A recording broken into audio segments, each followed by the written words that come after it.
Okay, everybody. Welcome to another version of what we used to call How Men Grieve.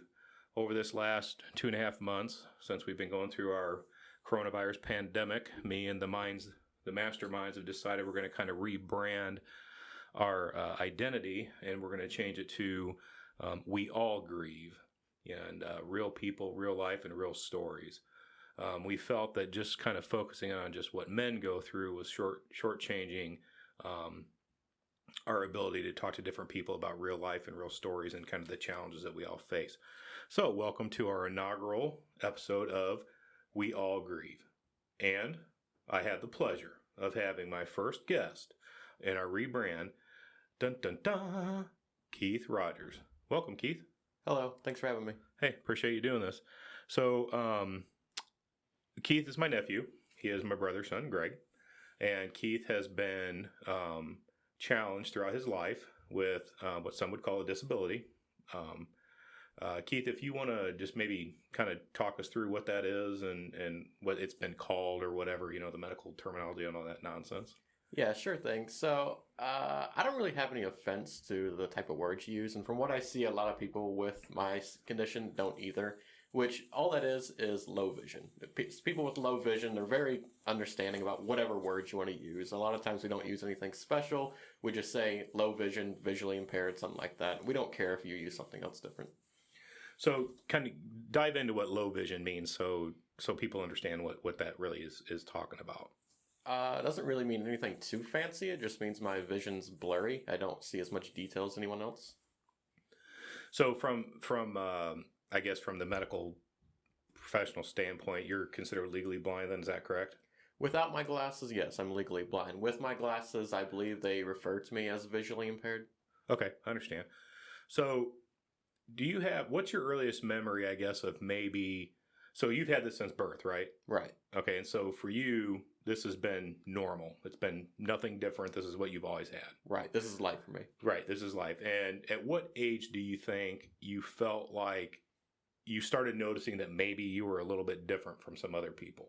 Well, it was really early. I mean, even in school, they teach you to read really young. And so it's very obvious whenever this kid's able to read something across the room that you can't. And, I've had glasses since I was like 2 years old. So it's like I knew exactly why I couldn't read it too. So really from like the point I was able to make memories, like I've always known that I'm a little bit different than everybody else, just in that one feature. So as you've gone through, growing up, so let's talk about that a little bit, going up through grade school and stuff like that, and you recognize you had a little bit of different, I call it ability, right? Because I think you've had to rely on other senses besides just your vision, right? Right. Did that create any issues for you as you're growing up from making friends and being part of that whole culture of grade school, learning how to get along with other people and all that kind of stuff? No, absolutely. In school, I had to use large print books. I had to do a whole lot of things. I always had to sit in the front of the class. And, every time I'd write something, it'd be really big because I can't hardly see it. So, it definitely made me stick out. It made it harder to make friends, that kind of thing. Which I had a lot of other stuff going on in my life, too, which kind of stopped me from making friends too much. So I can't really blame that too much on my vision. But, yeah, the vision certainly didn't help anything. Have you found that it's made it easier for you to kind of be a bit of a loner, like kind of depend on yourself and I don't mean loner in a bad way, but kind of like where you've learned how to, I guess maybe just be strong by yourself without having to have that reliance on an external group of support? Or is that still something that you tend to depend on in a different way, maybe? I get what you're asking, but the answer is really no. It's forced me to be alone, but I don't like being alone. I'd have 100 friends if I could, and I oftentimes meet many people online because of that. Because I don't make too many friends in person just because I don't get out too much. But yeah, I make tons of friends online. I don't like being closed in by myself, even though like you said, my disability, it kind of tries to force me to do that. I don't like it.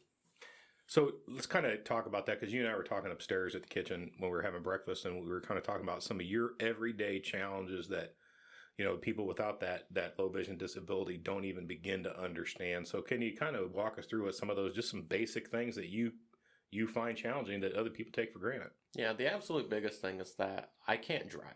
And so, I've always told people, they're like, how do you get through day-to-day life? I always said the biggest thing that just makes my life difficult is not being able to drive. Take your driver's license and go put it in a safe for a week and just see how drastically it affects your life. Most people don't even need to do that. They can just imagine, oh yeah, that'd be absolutely awful. And that's really the biggest thing. It's just that I can't get around too much. Yeah, you brought up a good analogy of that too. For example, you were talking about in the area you live right now down in Arkansas and the lack of public transportation. Right. And so what does that create for you? It basically means that if I want to go somewhere, I have to catch a ride from someone. If I want to go to church, for example, I have to catch a ride from a friend who goes there. If I want to go buy groceries, I have to get my dad to take me to the grocery store because I can't drive and I can't walk 6 hours to the grocery store.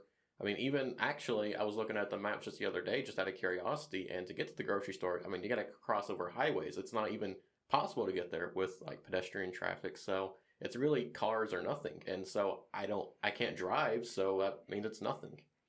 It's nothing, or you've got to wait for somebody to get off work, come pick you up, get a person that's available to give you a ride, Right. any of that kind of stuff. So it's just not a convenience of life that maybe everybody else takes for granted, right? Right. So going through that, how do you adjust to that? It's not easy. I've been trying to figure that one out for 23 years. Getting by is very difficult. Just, getting across town to want to take a college class is a whole logistical concern you got to think about. I do it by depending on my father quite a bit. He gives me rides where I need to go. Yeah, and he never seems to mind, does he? He doesn't say it, but I can tell at times he really feels inconvenience, and I feel very bad for it. I wish I could be more independent. I really do. I wish I could just get a driver's license and let him be his own person for once without saying, "Hey, there's a yard sale across town. I want to go buy something there. Can you take me over there?" And he doesn't have any interest in going, but he's like, "Yeah, I'll give you a ride." Or I want to go to the gym, and he's not going to be going to the gym with me. "Yeah, I'll give you a ride to the gym, then come pick you up in an hour." It's very inconvenient on him, but I'm thankful I have a great father who gives me those rides where I need to go.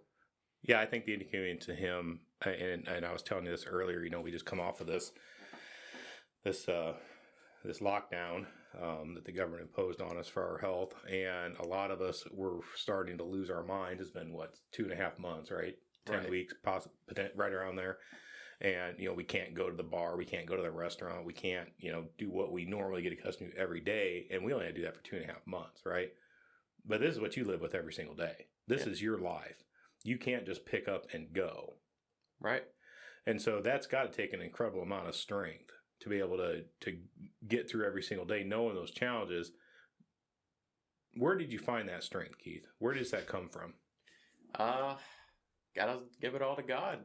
I'm a weak person myself. I throw all my troubles on him and help me through it. Let him help me through it.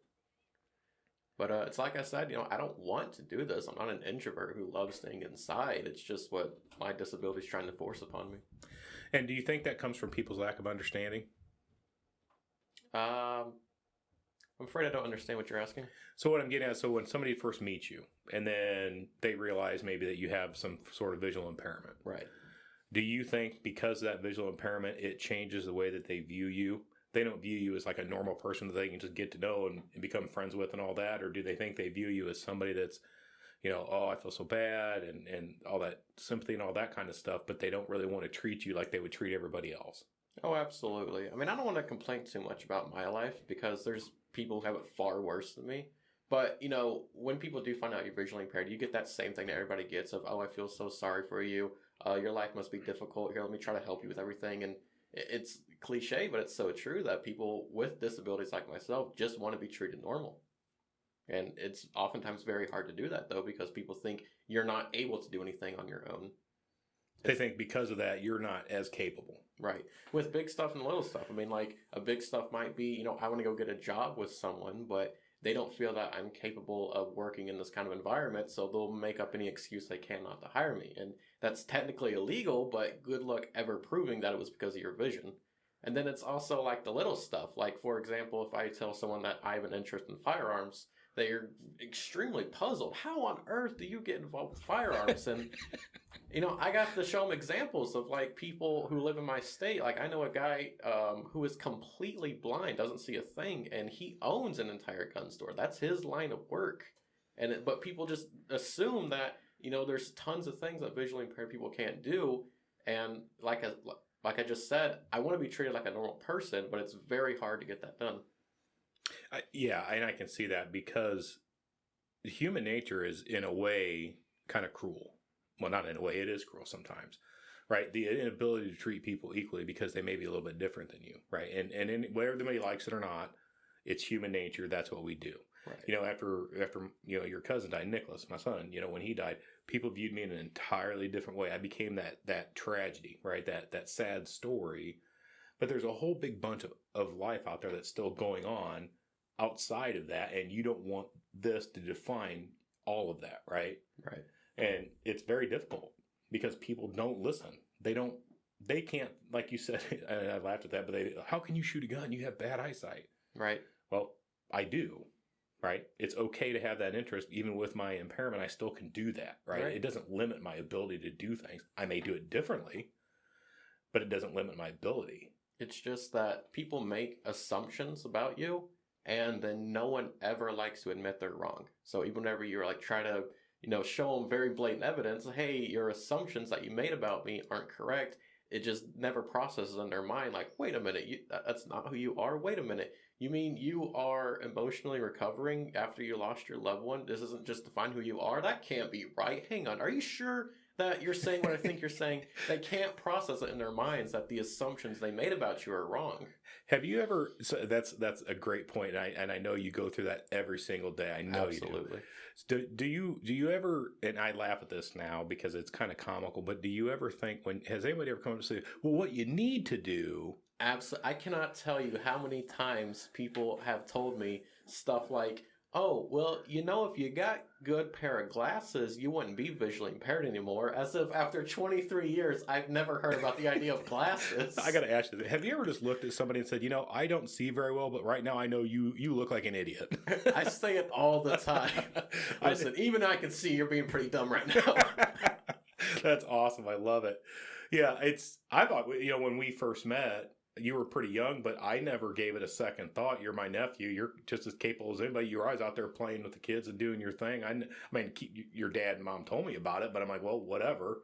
He seems to be doing just fine to me. Right. I don't see why people have to, and like you said, you don't want to seem ungrateful or complaining because there is a lot worse things out there that are happening to people. But I think it's important for people to know that just because somebody has some defined impairment, right, doesn't necessarily mean that's an impairment to them. Right. And because in your case in point, this was something you were born with, you've never had, like you were telling me earlier upstairs, it's like I've never had good vision. This is always what I've had. So you don't really know that difference. Right. And I don't think any of us would understand how well you do function with your quote unquote impairment, right? Right. Because this is just what you've always done. Right. Well, it's like if I was to put some glasses on you that took away your vision, of course, you'd find it very hard to live. But if I take those onto your head for 23 years, you'd find ways to be very productive. And I feel like that's what people forget about people with disabilities is that after you live with it for decades, you really find ways to work around it. It's not as difficult as it would be if it happened to you tomorrow. Yeah. Because I would have a comparison, right? So it would take me a long time to adjust. And people do. There's been people out there that have lost their eyesight after years of having it, and then they've had to make those adjustments, right? But that, in my mind, that doesn't necessarily equate to what you've gone through simply because you were never given a chance, right? But as soon as people see you, they say, well, he can't do that. Well, why not? Right. Why can't I go do that job? Why can't I go do these things? I may not do it the same way as some other people, but I can still do it. Right. And like you said, it's human nature. We want to make assumptions about people and say, oh, I know it's difficult for them to do this. It's just human nature. It's who we are. It's not because they're bad people. It's just because they're humans. So I want to kind of take a step back a little bit. I want to talk a little bit about your childhood because I know growing up, I know it's challenging, and you guys, you moved some, quite a few times, and yeah, and I know that adds a degree of difficulty when it comes to making friends. If you remove that piece of it, though, where do you think the hardest for you making friends as a kid? What was the hardest thing about that, you think? Well, I think the hardest part was moving around, like you said. I mean, I never lived in a house for more than 2 or 3 years growing up as a kid. So, I mean, remove that, and I probably would take away a lot of the difficulty of making friends, especially before we started turning like 15, 16, people started driving, I wasn't treated too differently.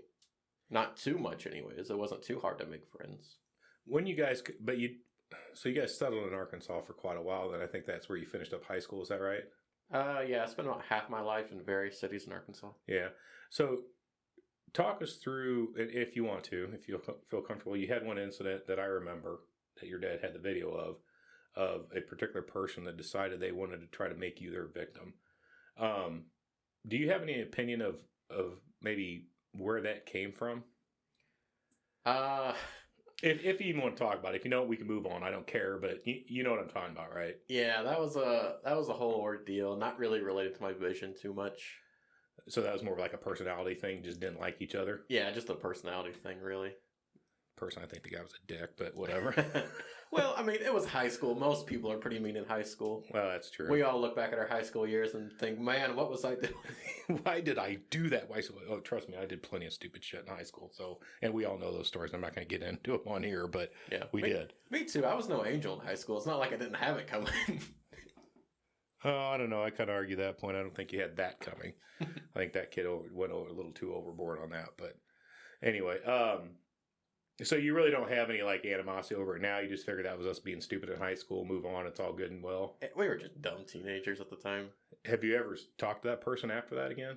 No, I think actually there was like a whole deal where we weren't supposed to talk to each other anyways. But yeah, I just never got in contact with them. And where you guys live now, that's not the same area as that was then, right? Nah, it's like an hour away. Okay.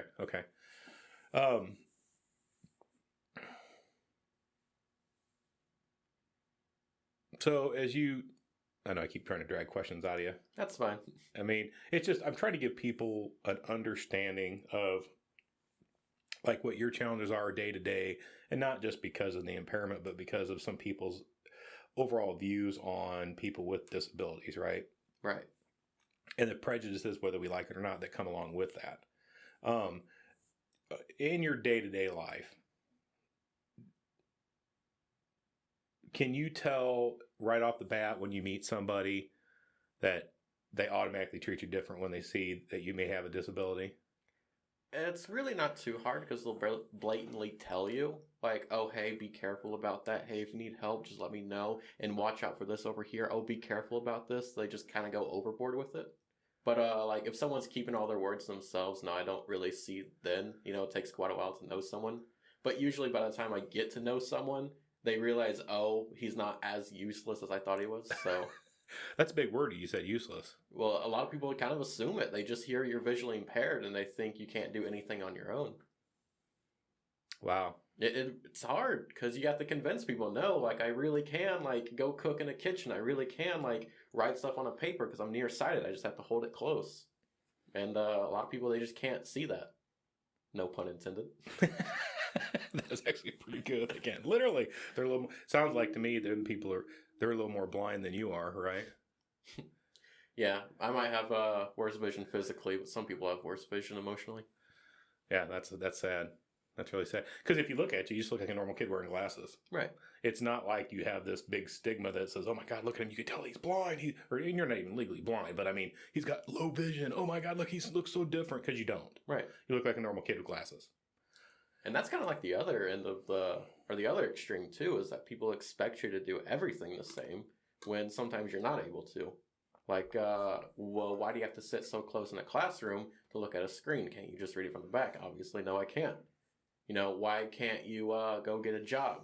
Well, it's kind of hard to get a job when you can't drive to the job that you need to work at, stuff like that. So that's also the other extreme, is that there are people who don't understand the problems you go through. So it's hard being disabled because you get both extremes. It's very rare that someone's going to come at you from exactly the middle and say, oh, hey, I realize you're going to have trouble with some things in life.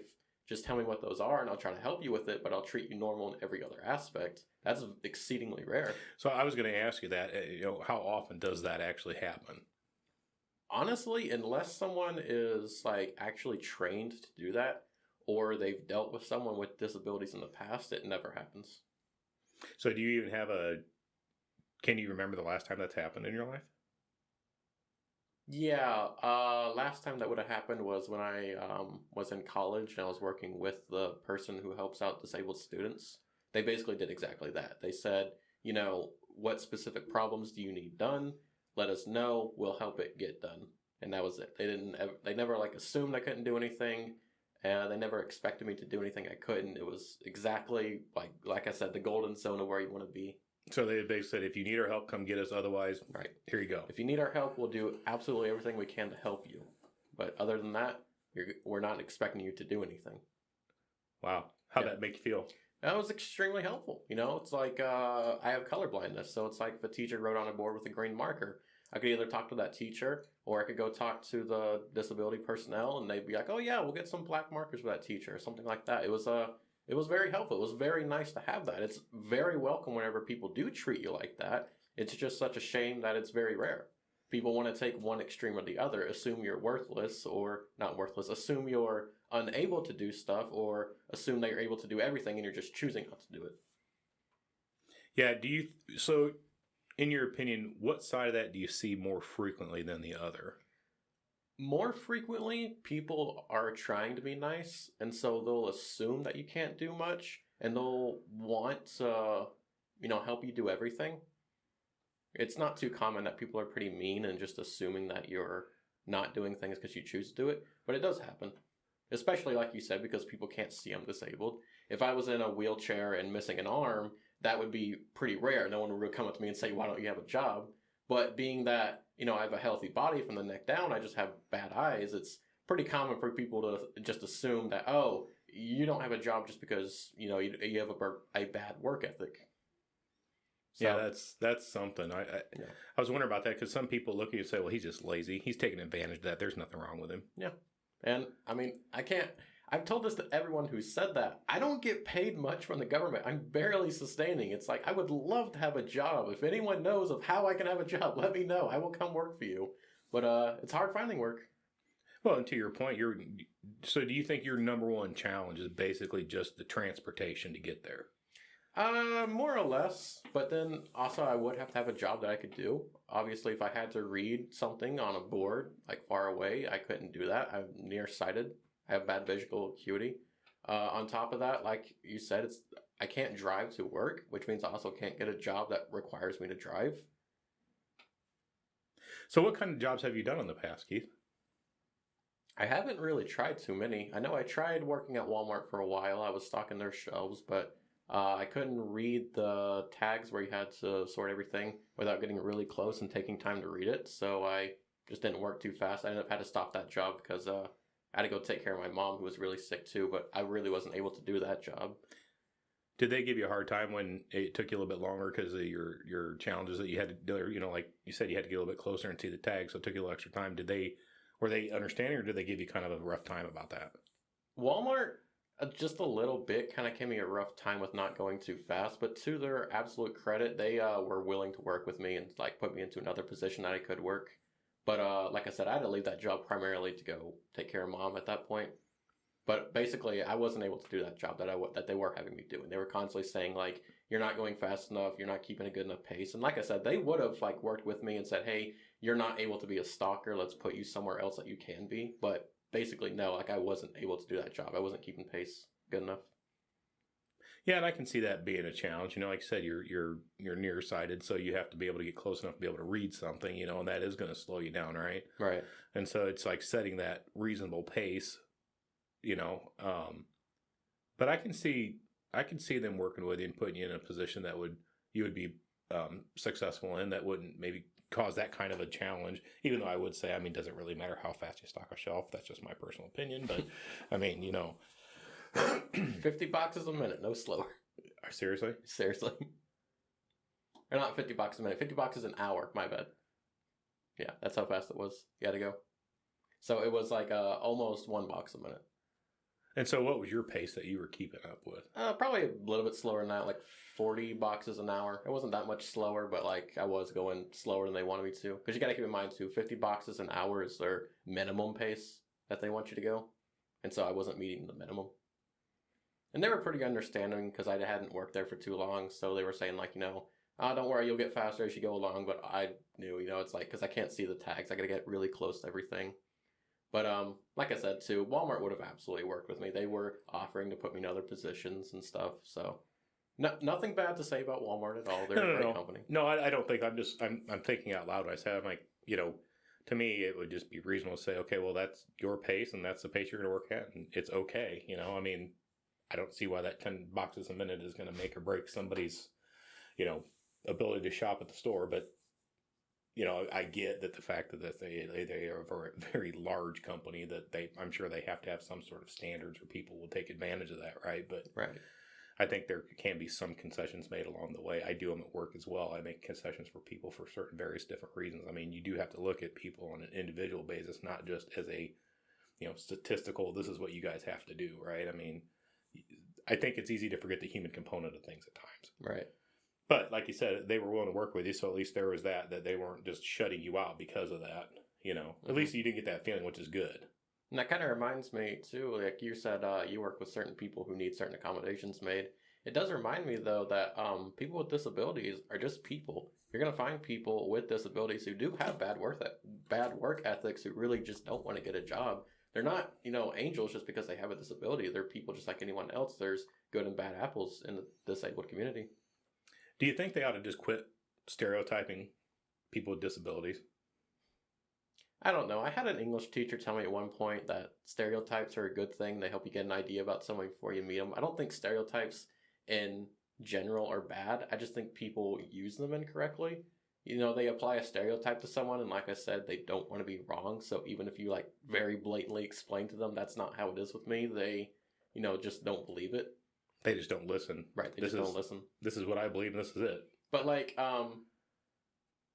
stereotypes will be like someone in a wheelchair has difficulty getting around. I don't think that's a bad thing to think, but I do think it's a bad thing for you to just automatically assume that they can't get anywhere on their own. They have to have help, even when they're telling you differently.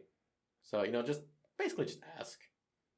Give them the benefit of the doubt and say, hey, yeah, if you need something, let me know. I'll be over here. If not, here you go. Like you said, that's that's that golden spot, right? That's that right in the middle where you want to be.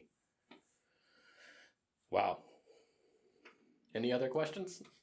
No, I think it's a pretty good insight, and it's a very small snapshot probably into what you deal with on a regular basis, right? I mean, I think we're just getting a basic idea. It's not even what some of the bigger challenges, I don't even say that. Maybe it's just we don't understand. This is just a snapshot into the day in the life, right? This isn't going to give us the actual, this is every single day, day in and day out, all the time. And my disability is not even really that bad compared to some people who really have to struggle with things in their life. I mean, there's people who can't hardly use their arms. They've got really bad muscular problems. I don't know what it's like to not be able to get around my own house. Yeah, I think people don't think about that too. There is, to your point, a level of disability, right? Right. I mean, there are people that have a much higher degree of disability versus some other ones. And to your point, I've got a healthy body. I just can't see real good. Right. But I'm capable. There's people out there that physically just are not. And so you feel thankful kind of to where you're at, right? Right. Because you do have that mentality that, man, this could be a lot worse. Yeah, I mean, I wish my life was better. I wish I didn't have bad eyes, but I think just about every human in the world wishes their life was better to some degree. Oh, yeah, I wish I wasn't fat. Yeah. I mean, I like to call myself level, the bubble's in the middle, but but yeah, you're exactly right. I mean, there's always things people wish would be different in their life. The people that don't have a disability, I think, don't understand that people with disabilities probably think the same way. It's like, listen, my disability ain't that bad. I'm okay. Yeah. And I'm sure you think to and maybe I'm assuming, but I'm sure you look at some people and say, what, I'm okay. You're the one with the problem. Yeah, absolutely. You're the one with the problem. Like I said, we're all humans. We all do it. It's just I'm conscious of it, try to stop myself from not doing it too much. But, I look at the guy without legs in a wheelchair and I think, oh, man, I'm not disabled. He's got it bad. And I think that's the exact same thing I don't want people doing to me. I should give him the benefit of the doubt and assume that he's able to do far more than I thought he could do. That's hilarious. Yeah. You're saying here I have a disability, but then I assume this other guy with a worse disability can't do some of the things that I want people to stop assuming about me. Yeah, but it does give me a bit of point of view. I do stop myself and, end it there. But I see where other people come from. It's very easy to do that. Well, you got some self recognition on that. It's like, listen, Right. I know I can't think like that because it's wrong, because I don't want people thinking like that about me. Right. What is the stupidest thing that people say to you, you think, on a regular basis? That one's hard. I've heard a lot of stupid comments in my life. I think probably the stupidest thing that like people say about me is just like thinking that there's some way to cure it tomorrow. Like people, like I said, people say, well, if you went to a good eye doctor and got a good pair of glasses, he should be able to fix that. Stuff like that. Oh, well, if you were to eat this certain diet, it would help your eyes or something like that. It's like my eyes are physically misshapen to such a degree that the best glasses in the world can get me down to about 20/60 vision. No diet's going to fix that. No pill's going to fix that. And, I've already got the best glasses I can get. I've been to optometrists and I've been to ophthalmologists. Trust me, this has impacted my life very, very severely. I've looked at every option I have and I don't have any options available. I think that's the biggest thing, is that people assume that, like, I just don't know what's going to heal me, but you do. So they should tell me. Like you haven't went to the doctor yet, right? Right. It's my first time. I'm just starting to go next week. Right.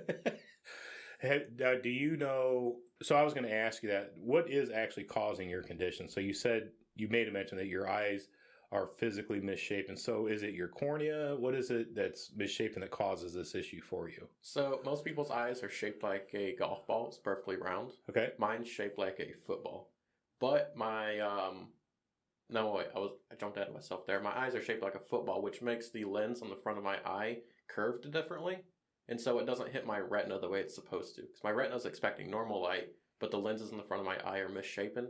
And then on top of that, the eye's longer than it's supposed to be, so the light bounces around there wrong. So that's basically where my problems come from. So what treatment options have they actually done with you? Has it been just corrective lenses? Has there and I haven't looked into this, so I don't understand a lot about it. Is there ever a potential for some sort of corrective surgery, anything like that? Or is it really just always going to be managed by corrective lenses? Pretty much just corrective lenses is all they can do. There is like some types of surgery they can do, but with every surgery comes some degree of risk. It might be really small, but there's some degree of risk. And so, I don't want to go take a surgery. I'd rather just have 20/60 vision rather than risking something going terribly wrong and losing what little vision I do have left. Yeah, because I would imagine some people would say, well, yeah, I'll just do the surgery. But in your point, it's like, well, I know what I have, and I know I don't want it to get worse. Right. It'd be like if someone told you that you were visually impaired and you could get surgery to make your eyes even better. You'd say, I don't know, I've lived my whole life like this pretty good. I don't want to risk, my vision getting a lot worse than this. I can live the rest of my life with the eyes I have. That would be, someone else's opinion. What is the option, I guess, surgical, or is there even one? I mean, I know you said there may be something, but what is it that they've said to you that they could potentially do? So laser eye surgery is one. That's where they reshape the front lens in your eye to be proper again, because like I said, mine's misshapen. But there are risks associated with that. I've heard of that going really catastrophically wrong with some people. Like what happens? You can damage the nerves in your eyes and give yourself severe chronic pain for the rest of your life. Yeah, I don't think I'd want that. It feels like someone's jamming a needle into your eyes. And so when there's stuff like that at risk, I don't want to get it. And even without chronic pain, there's been people who have gone just completely blind from laser eye surgery. These things aren't very common, right? It's, 1 in a million, but it is a risk. Yeah, to your point, is the gamble worth it? Is the gamble worth it? Yeah, you know what you have now. You know you like your ability now. Do you want it to be worse? And it's a personal choice. Someone else in my shoes might say that they want to get that surgery. If that's their choice after they've done all the research, then go for it. But I don't want to risk having needles being shoved into my eyes for the rest of my life. That's about as bad as things get. And so I'm fine with just sticking with 20/60 vision for the time being. Well, and even, I mean, geez, man, that sounds terrible. Needles sticking in your eyes. And how do they manage that? They just give you painkillers the rest of your life? Well, that's not even a way to live either, right? Right. Because, I mean, along with that comes all kinds of associated issues with that, Yeah. The potential for addiction, the damage to your body, your organs, all that kind of stuff. I mean, there's a ton of stuff that can happen from having to live on pain. No way, no thanks. Yeah, it's not likely, but that is a possibility from laser eye surgery. Well, in our family, I know not likely seems to become the more likely. So Yeah. I'm with you. I'd rather not. With my luck, not likely means this is what's going to happen. Yeah, if it wasn't for bad luck, this Rogers family probably wouldn't have a whole lot of luck at all, right? I don't blame you. I'm with you. I mean, I'd be like, no, I'm good where I'm at. Thanks. Yeah. Now, is this something, Keith, that will get worse over time, or is it kind of is what it is? It's just what it's always going to be. They don't expect it to really change. No, it's going to stay the same for the rest of my life until I get to about like 50 or 60 and my eyes just naturally get worse like everyone's does. Yeah, and mine started younger than that. Mine was 38 when I got my first pair of bifocals. Yeah. But that's age. But yeah, my eyes are stable. They'll be like this for the next 20, 30 years. So you know what to expect over the next 20, 30 years. It's not like, so this isn't it's not degenerative, I guess is what I'm getting at. Right, it's not degenerative. My vision's going to be the same as it is in 20 years. Well, that's good, though. Yeah. Maybe there'll be improvements in the type of corrective lenses they use. It could maybe make some minor changes, but really, I mean, it is what it is, right? Right. Well, then I guess that's better than the alternative, I think, from what you're telling me. Yeah. So if you had a final message that you want to give to everybody, what do you think that would be? I'd say it's better to be nice than mean. So if you're one of those people who just assumes that disabled people can't do anything, I appreciate it. But try to make an effort to get into that golden zone now that you know that it's a thing. Just say, hey, I'm not going to assume that you can't do things, but at the same time, if you need help with anything, just let me know. And try to treat them like a normal person as much as you can, because that's what everybody in the world wants, just to be treated normally. There you have it, people. Words of wisdom for the one that knows. Keith, I really appreciate you having this conversation with me. Appreciate being on. I think it was a good education for people to hear, hey, we're not that different, so knock it off. So in that, we'll go ahead and conclude. So thank you again, Keith, for being on. And again, everybody, I appreciate you listening to the first episode of our rebranded We All Grieve, Real People, Real Life, Real Stories. Until the next time, peace.